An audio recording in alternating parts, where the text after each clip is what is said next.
Dad loved gardens. We used to laugh that he knew every tree, every plant, every flower.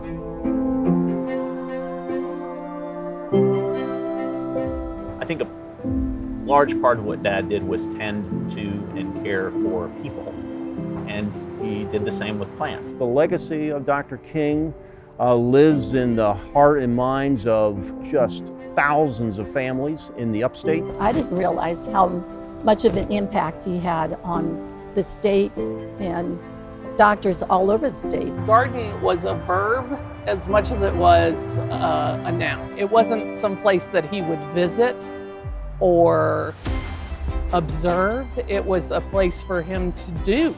I remember when we had our first house in Atlanta, he helped put a garden in our backyard, and he took my oldest daughter back and was feeding her mint leaves off the plants that we just put in the ground. It was not unlike him to talk about certain plants that he found or went to get that were almost like children. And he would just take loops through the garden at the end of the day, spend the weekends tending it. Oncologists, if you stop and think about it, we spend a lot of our day, and if you think of the verbs, we're trying to kill cancer. Dad was an incredibly empathetic doctor, which made him a wonderful doctor, but it came at a cost. Really, the relationship that physicians need to have with their patients is a true, authentic partnership to really be with them, whatever it takes. When he would come home in the evenings, I think he healed himself through the garden. The world has spent a lot of time trying to figure out the exact therapeutic intervention that nature has, and that remains elusive. Nature, seeing things grow, it restores your soul. The worst thing that could happen on a Friday is you get off the bus and you see this huge pile of mulch waiting in the drive. Oh, God. Sorry, yeah. For a 6-year-old boy, it looked as big as Mount Everest. I came to appreciate how restorative those types of processes can be.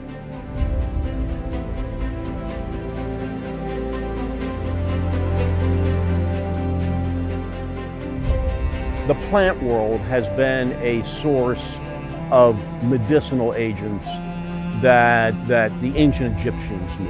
If you look at the taxanes from the taxus plant, for example, is a vital part of our chemotherapy regimens. There's a notion in some cultures about the restorative powers of forests, and that always resonated with me.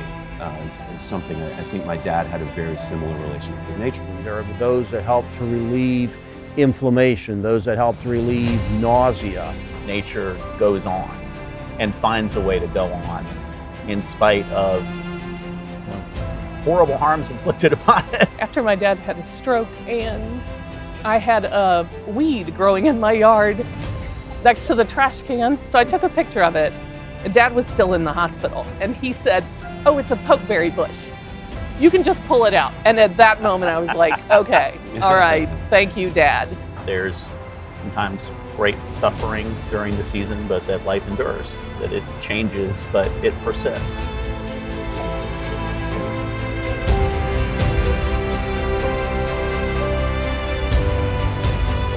The healing garden really was a gift from the healing professionals, that is the physician community, mostly from the upstate of South Carolina.